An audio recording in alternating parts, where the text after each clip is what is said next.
Father to deliver his speech and words of encouragement to us. Il suo discorso.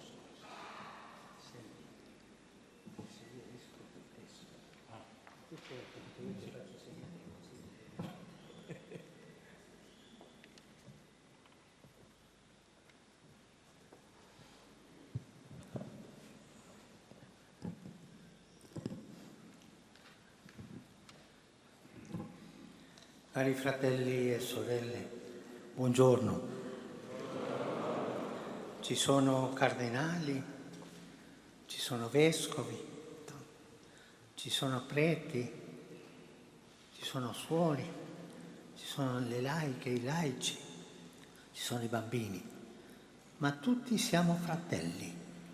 Non è più importante il Papa, il cardinale, i vescovi, tutti fratelli. E ognuno ha il suo compito per far crescere il popolo di Dio. Capito?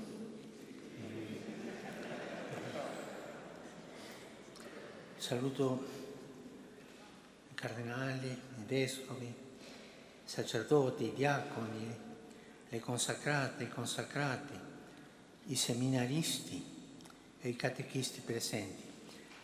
Quanti seminaristi ci sono? Alzate la mano. Seminaristi. Berapa orang seminaris di sini? Calon imam seminaris. Sono nascosti, hanno vergogna. Sono dietro, sul palco, sul coro.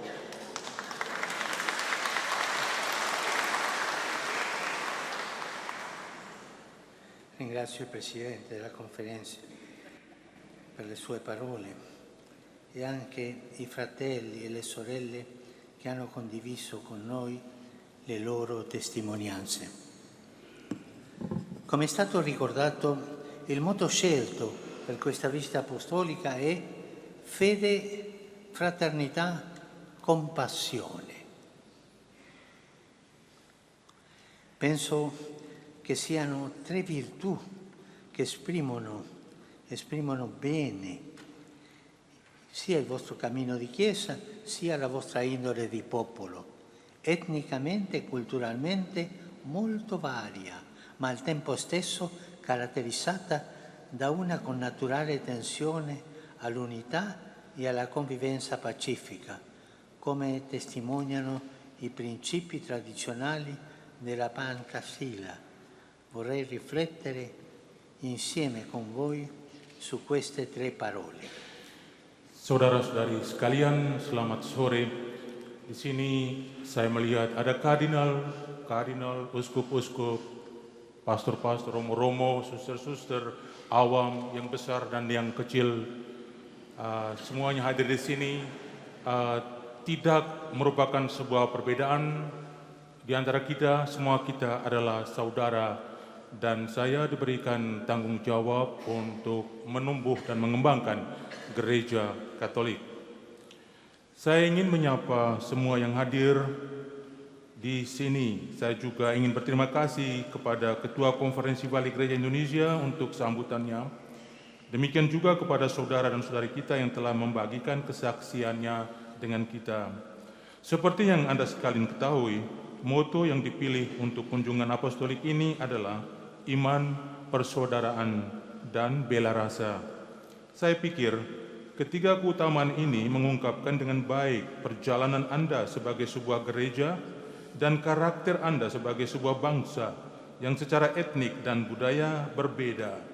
Pada saat yang sama, Anda sekalian dicirikan oleh sebuah pergumulan yang dalam untuk mewujudkan persatuan dan kehidupan bersama yang bersatu dan damai, seperti yang dicerminkan oleh prinsip-prinsip tradisional Pancasila. Sekarang saya ingin bersama Anda merefleksikan tentang tiga kata tersebut. La prima parola è fede. L'Indonesia è un grande paese con enormi ricchezze naturali a livello di flora, di fauna, di risorse energetiche e di materie prime e così via. Una ricchezza così grande potrebbe facilmente trasformarsi, letta con superficialità, in motivo di orgoglio e di presunzione, ma se considerata con mente e cuore aperti, può essere invece richiamo a Dio, alla sua presenza nel cosmo e nella sua vita, nella nostra vita, come ci insegna la Sacra Scrittura. Avevo dimenticato questo?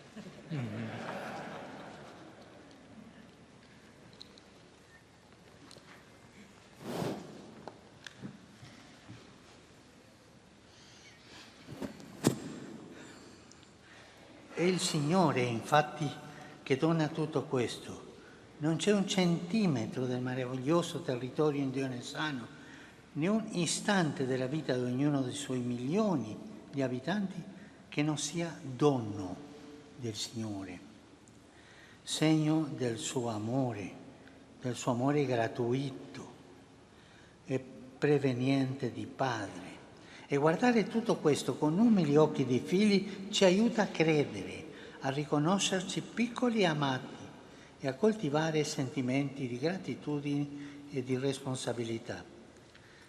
Ce n'ha parlato Agnes a proposito del nostro rapporto con il creato e con i fratelli. È stata brava. Specialmente i più bisognosi, da vivere con uno stile personale e comunitario improntato al rispetto, alla civiltà e all'umanità con sobrietà e carità francescana. Yang pertama, iman. Indonesia adalah sebuah negara besar dengan banyak kekayaan alam, terutama marga dan satwa, sumber daya energi, bahan baku, dan seterusnya. Kalau dilihat secara sepintas, kekayaan yang begitu besar ini dapat menjadi alasan untuk menjadi sombong atau angkuh. Tetapi kalau dilihat dengan pikiran dan hati yang terbuka, kekayaan ini sebaliknya dapat menjadi pengingat akan Allah, akan kehadirannya di alam semesta dan dalam hidup kita, seperti yang diajarkan kitab suci pada kita. Sesungguhnya Tuhanlah yang memberikan semua ini kepada kita. Tidak ada sejengkal pun dari wilayah Indonesia yang menakjubkan ini, dan tidak ada satu momen pun dalam kehidupan jutaan penduduknya yang bukan merupakan anugerah dari Allah. Sebuah tanda akan kasih-Nya yang cuma-cuma dan abadi sebagai Bapa. Melihat semua yang telah diberikan pada kita dengan mata anak-anak yang ugahari, membantu kita untuk percaya, untuk mengenal diri kita sendiri sebagai insan kecil dan dikasihi, dan untuk memelihara rasa syukur dan tanggung jawab. Tadi Agnes berbicara tentang ini ketika ia mengundang kita untuk menjalin relasi kita dengan alam ciptaan dan dengan saudara dan saudari kita, khususnya dengan mereka yang paling membutuhkan, melalui gaya hidup pribadi dan komunal yang ditandai oleh sikap menghormati, keadapan dan rasa peri kemanusiaan, bersamaan dengan ketentraman dan kasih Fransiskan. Dopo la fede, la seconda parola del motto è fraternità. Una pretesa del Novecento ha usato un'espressione molto bella, una poetessa molto bella per descrivere questo atteggiamento. Ha scritto che essere fratelli vuol dire amarsi riconoscendosi diversi come due gocce d'acqua. È bello, eh? Ed è proprio così. Non ci sono due gocce di acqua uguali una all'altra, né ci sono due fratelli nemmeno gemelli completamente identici. Vivere la fraternità allora vuol dire accogliersi a vicenda riconoscendosi uguali nella diversità. Dai, continua. Traduce adesso. Setelah iman, kata kedua dari moto kunjungan ini adalah persaudaraan. Seorang penyair abad 20 menggunakan sebuah ungkapan yang sangat indah untuk menggambarkan sikap ini. Seorang penyair, dia menulis bahwa menjadi saudara dan saudari artinya mencintai satu sama lain dengan mengakui bahwa masing-masing pribadi sama berbedanya seperti dua tetes air. Nulla due volte accade, itu dalam buku tersebut. Anche questo è un valore caro alla tradizione della Chiesa indonesiana, che si manifesta nell'apertura con cui essa si relaziona alle varie realtà che la compongono e la circondano, a livello culturale, etnico, sociale e religioso, valorizzando l'apporto di tutti e donando generosamente il suo in ogni contesto. Questo, fratelli e sorelle, è importante, perché annunciare il Vangelo non vuol dire imporre o contrapporre la propria fede a quella degli altri, non vuol dire fare proselitismo, no, vuol dire donare e condividere la gioia dell'incontro con Cristo e sempre con grande rispetto e affetto fraterno per chiunque. E in questo vi invito a mantenervi sempre così, aperti e amici di tutti. E quell'espressione mi piace tanto, no? Mano nella mano, mano nella mano. E andare così. Come ha detto Don Maxi, profeti di comunione in un mondo dove sembra invece sia crescendo sempre più la tendenza a dividersi, imporsi e provocarsi a vicenda. Stai attento. E su questo voglio dirvi una cosa. Voi sapete chi è la persona più importante del mondo che fa le più grandi divisioni? Voi lo sapete chi è? Il grande divisore sempre, che divide. Gesù accomuna e questo divide. È il diavolo. State attenti. Traduci. Ungkapan yang di atas tadi, ungkapan tentang dua tetes air tadi, melukiskan persaudaraan secara sempurna. Tidak ada dua tetes air yang sama. Tidak juga dua saudara atau saudari, bahkan saudara kembar pun sama sekali tidak identik. Menghidupi persaudaraan karenanya berarti menyambut satu sama lain, mengakui satu sama lain sebagai sederajat di dalam perbedaan. Nilai ini pun akrab dengan gereja Indonesia dan diperlihatkan melalui keterbukaan yang dengannya kalian semua menunjukkan beragam kenyataan dari dalam dan luar yang dijumpai pada tingkatan budaya, etnik, sosial, dan agama. Secara khusus, gereja setempat menghargai sumbangsi dari semua orang dan dengan murah hati menawarkan bantuan dalam setiap situasi. Ini penting, karena mewartakan Injil bukan berarti memaksakan iman kita untuk mempertentangkannya atau mempertentangkannya dengan orang lain, iman orang lain. Dilarang untuk melakukan proselitisme. Selalu dengan sikap penghargaan yang besar dan kasih sayang persaudaraan untuk semua orang. Ya, saya terkesan dengan satu sikap, yaitu saling bergandengan tangan, seperti yang tadi diungkapkan oleh Romo Maxi. Nabi-nabi persatuan di dalam dunia ketika tendensi untuk memecah belah, memaksa dan memprovokasi satu sama lain kelihatannya terus-menerus meningkat.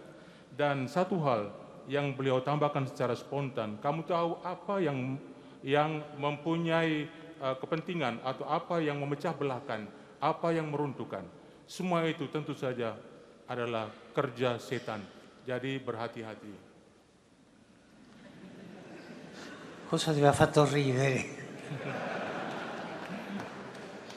È importante cercare di arrivare a tutti, come ci ha ricordato Sorrina, con l'auspicio di poter tradurre in Bahasa Indonesia, oltre ai testi della parola di Dio, anche gli insegnamenti della Chiesa, per renderli accessibili a più persone possibile.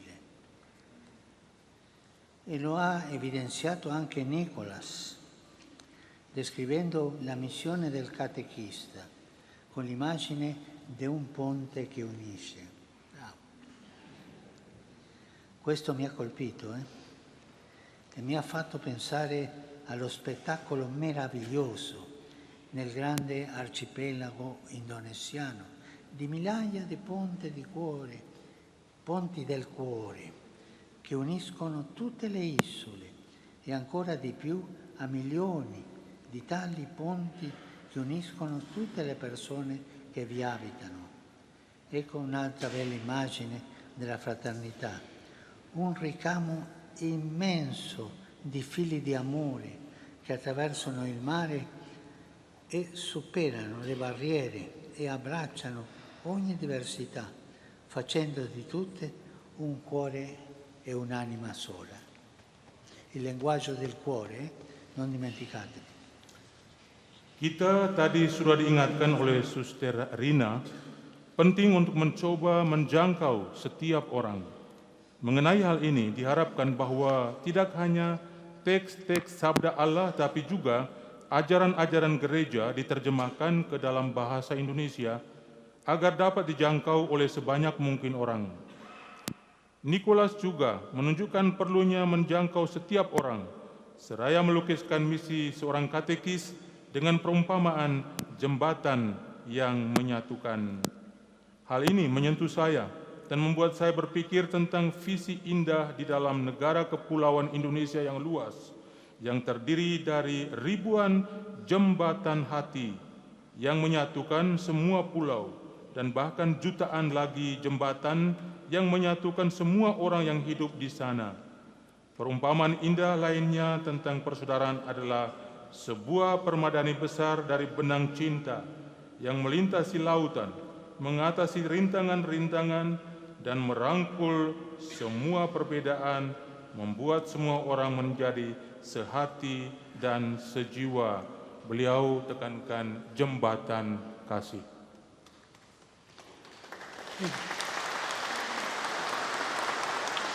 E veniamo alla terza parola, compassione, che è molto legata alla fraternità. Compassione vuol dire patire con l'altro, condividere i sentimenti. È bella parola. Come sappiamo, infatti, la compassione non consiste nel dispensare elemosine ai fratelli e sorelle bisognosi, guardandoli dall'alto in basso, guardandole dalle proprie sicurezze e dei propri privilegi, ma al contrario, compassione significa farci vicini gli uni agli altri, spogliandoci di tutto ciò che può impedirci di chinarci per entrare davvero in contatto con chi sta a terra e così sollevarlo da ridarle speranza. Sekarang kita sampai pada kata ketiga, bela rasa, yang sangat terkait erat dengan persaudaraan.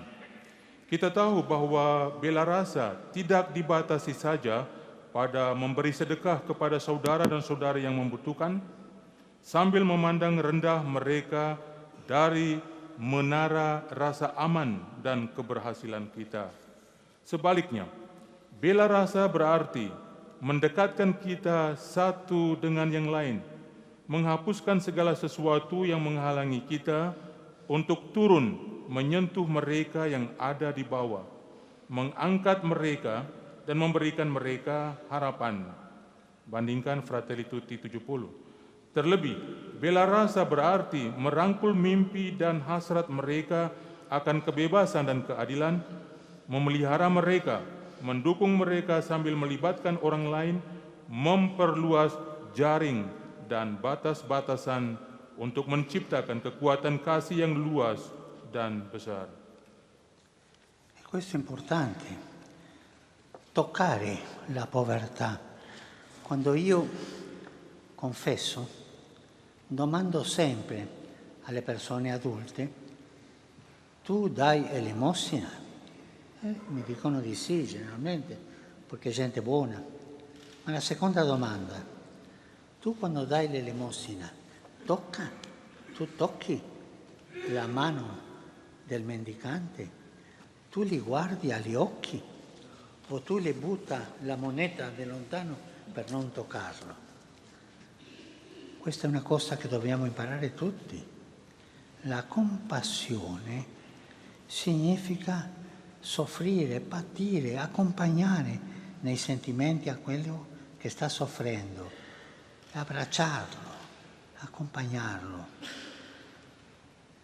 E non solo, vuol dire anche abbracciarne i sogni e i desideri di riscatto e di giustizia, prendersene cura, farsene promotori e cooperatori, coinvolgendo anche altri, allargando la rete e il confine in un grande dinamismo espansivo di carità. E questo non vuol dire essere comunista, questo vuol dire carità, vuol dire amore.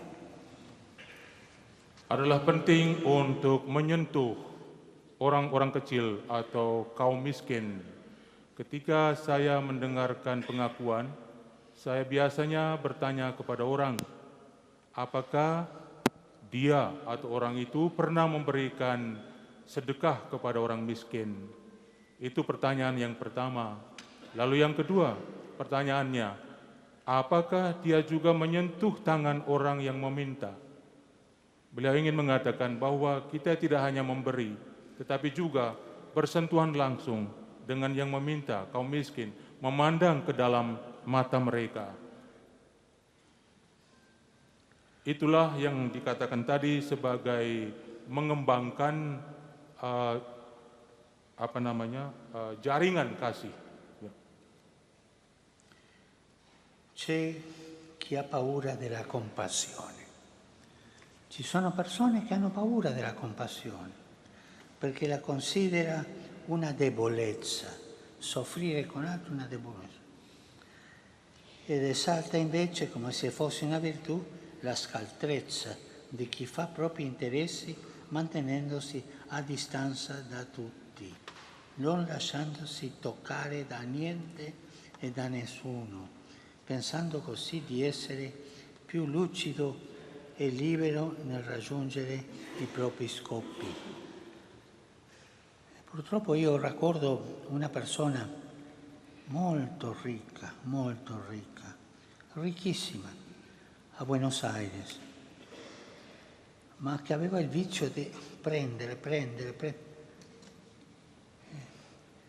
più soldi. È morto, ha lasciato un'eredità enorme. E voi sapete quali erano le scherzi che facevano la gente? Poveretto, non hanno potuto chiudere la bara, voleva prendersene tutto e non ha preso niente. Ada juga orang-orang yang takut dengan bela rasa karena mereka menganggapnya sebuah kelemahan. Sebaliknya, mereka menjunjung tinggi seakan-akan sebuah keutamaan kelicikan mereka yang melayani kepentingan diri mereka sendiri dengan menjaga jarak dari semua orang dan tidak membiarkan diri mereka disentuh oleh apapun dan oleh siapapun. Jadi mereka berpikir bahwa mereka lebih cerdas dan bebas dalam mencapai tujuan-tujuan mereka. Ini adalah cara yang salah dalam melihat realitas. Beliau memberikan sebuah contoh. Di Argentina, di Buenos Aires, beliau mengenal seorang yang kaya, yang selalu ingin menerima dari orang, mengeruk kekayaan melalui orang lain.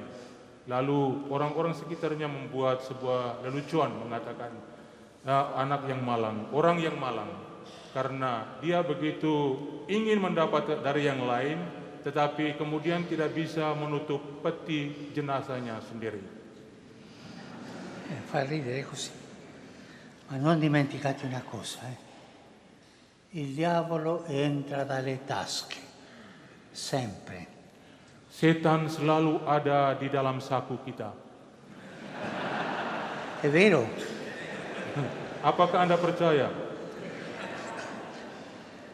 E questo di avere delle ricchezze come sicurezza è un modo falso di guardare la realtà.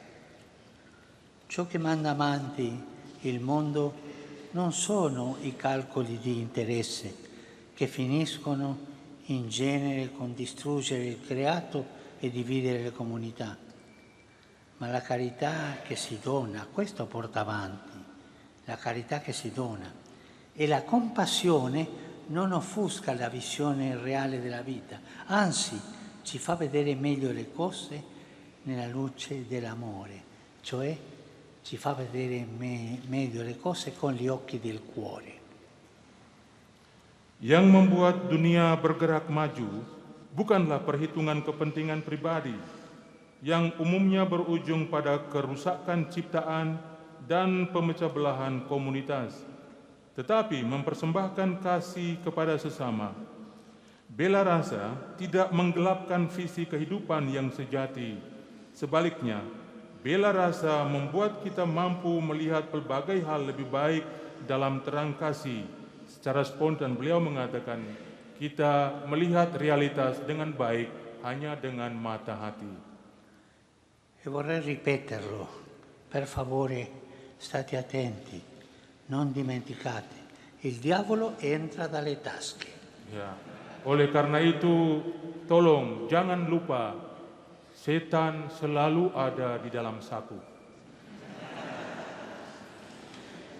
In proposito, il portale di questa cattedrale nella sua architettura mi sembra riassuma molto bene quanto abbiamo detto in chiave mariana. Esso infatti è sorretto al centro dell'arco e a sesto acuto da una colonna sulla quale è posta una statua della Vergine Maria. Ci mostra così la Madre di Dio prima di tutto come modello di fede, mentre simbolicamente sostiene col suo piccolo sì tutto l'edificio della Chiesa. Il suo corpo fragile, appoggiato alla colonna, alla roccia che è Cristo, sembra infatti portare con lui su di sé il peso di tutta la costruzione, come a dire che essa opera il lavoro dell'ingegno dell'uomo non può sostenersi da sola. Maria appare poi come immagine di fraternità, nel gesto di accogliere in mezzo al portale principale tutti coloro che vogliono entrare, è la madre che accoglie. E infine è anche icona di compassione. Nel suo vigilare e proteggere il popolo di Dio, che con le gioie e i dolori, le fatiche e le speranze si raduna nella casa del Padre, è la madre della compassione.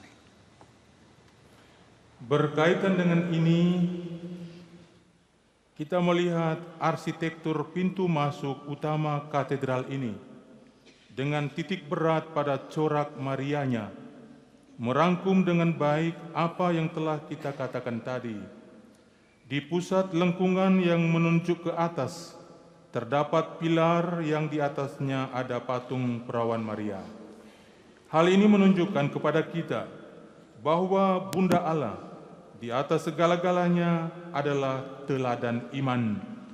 Tetapi dia juga secara simbolis menopang seluruh bangunan gereja melalui ya-nya yang sahaja terhadap rencana Allah.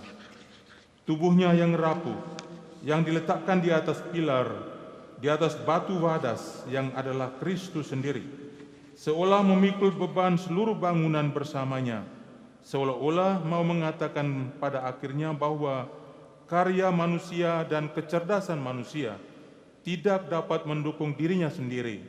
Oleh karena itu, Maria dalam hal ini tampil sebagai citra persaudaraan, sebagai sikap yang menyambut di tengah pintu masuk utama kepada mereka semua yang ingin masuk.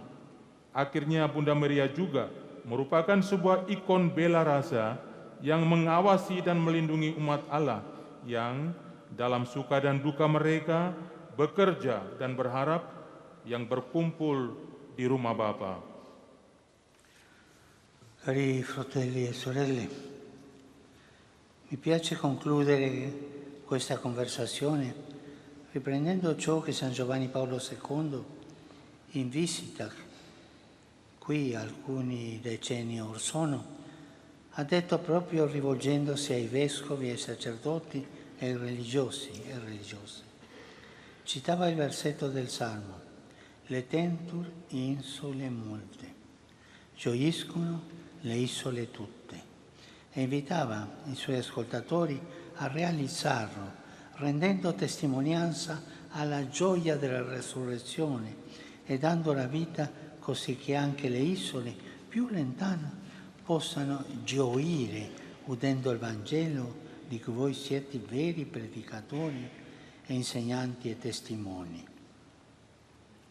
Anch'io vi rinnovo questa esortazione e vi incoraggio a continuare la vostra missione forti nella fede, aperti a tutti nella fraternità e vicini a ciascuno nella compassione. Forti, aperti e vicini, con la fortezza della fede, l'apertura per accogliere tutti. A me, stai attento, a me colpisce tanto quella storia del Vangelo, quando gli invitati a nozze non hanno voluto venire e non sono venuti. E cosa fa il Signore? Si amareggia? No, ha capito qualcosa quell'uomo e manda i suoi: andate all'incrocio delle strade e portate tutti dentro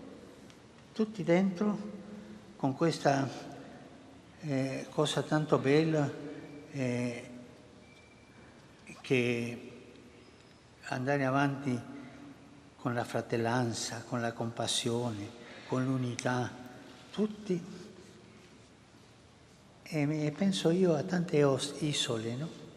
Tante isole che il Signore dice alla gente buona, a voi, tutti, ma quello è tutti. Anzi il Signore dice una cosa: buoni e cattivi, tutti. Saudara-saudari yang terkasih, saya ingin menutup refleksi ini dengan mengulangi apa yang Santo Yohanes Paulus II katakan ketika memberikan sambutan kepada para uskup, klerus, dan biarawan-biarawati selama kunjungannya di sini beberapa puluh tahun yang lalu. Mengutip ayat berikut ini dari kitab Mazmur 97 ayat 1, Letentur insule multe, yang berarti biarlah banyak pulau bersuka cita. Beliau mengundang para pendengarnya untuk melaksanakannya dengan menjadi saksi sukacita kebangkitan dan melalui pemberian diri demikian sehingga bahkan pulau-pulau yang paling jauh pun dapat bersuka cita karena mendengar Injil yang mana Anda semua adalah para pewarta, para guru, dan saksi-saksi yang otentik. Saya juga ingin membaharui ajakan ini dan saya mendorong Anda untuk meneruskan misi Anda dengan menjadi kuat dalam iman, terbuka kepada semua dalam persaudaraan, dan dekat dengan satu dengan yang lain dalam bela rasa. Saya memberkati Anda dan berterima kasih kepada Anda semua atas semua hal baik yang Anda lakukan pada hari ini. Beliau menekankan kembali pentingnya ketiga nilai yang dibawa sebagai moto dan menekankan kembali sikap inklusivitas semua nilai-nilai yang beliau tekankan lagi, persaudaraan, bela rasa, ya semua, karena di sini banyak pulau. Anche io vi rinnovo questa esortazione e vi incoraggio a continuare la vostra missione, forti nella fede, aperti a tutti nella fraternità e vicini a ciascuno nella compassione. Fede, fraternità e compassione. 3 parole che vi lascio e voi pensate dopo. Fede, fraternità e compassione. Vi benedico, vi ringrazio per il tanto bene che fate ogni giorno in tutte queste isole belle. Prego per voi, prego, ma per favore vi chiedo di pregare per me. Ma state attenti a una cosa, pregate a favore e non contro.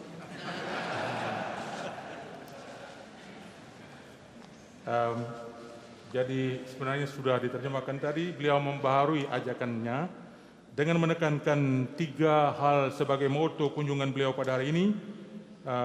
Secara khusus beliau tekankan kuat dalam iman, terbuka kepada semua dalam persaudaraan, dan dekat dengan satu sama lain dalam sikap atau bela rasa. Jadi beliau tekankan lagi, iman, persaudaraan, dan bela rasa. Ketiga hal ini ingin saya tinggalkan untuk Anda kalian semua. Terima kasih untuk segala sesuatu, semua kerja yang Anda lakukan, dan jangan lupa berdoa untuk saya. Tetapi berdoa dengan senang hati. Ya.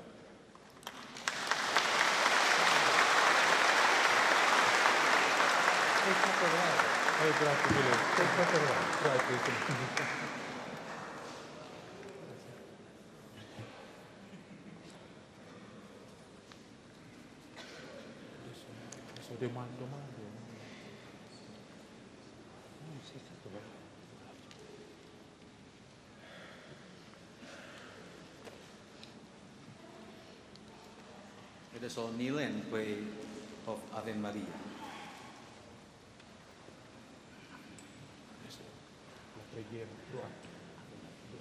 Ave Maria.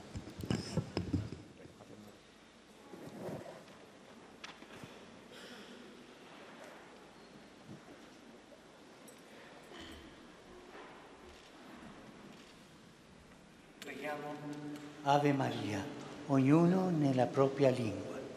Ave Maria, piena di grazia, il Signore è con te. Tu sei benedetta fra le donne e benedetto è il frutto del tuo corpo. Santa Maria, Madre.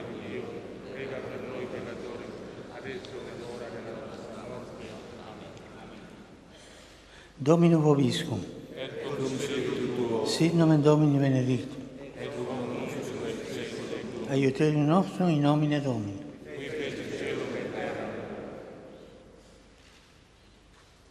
Benedicat vos, omnipotens Deus, Pater, et Filius, et Spiritus Sanctus.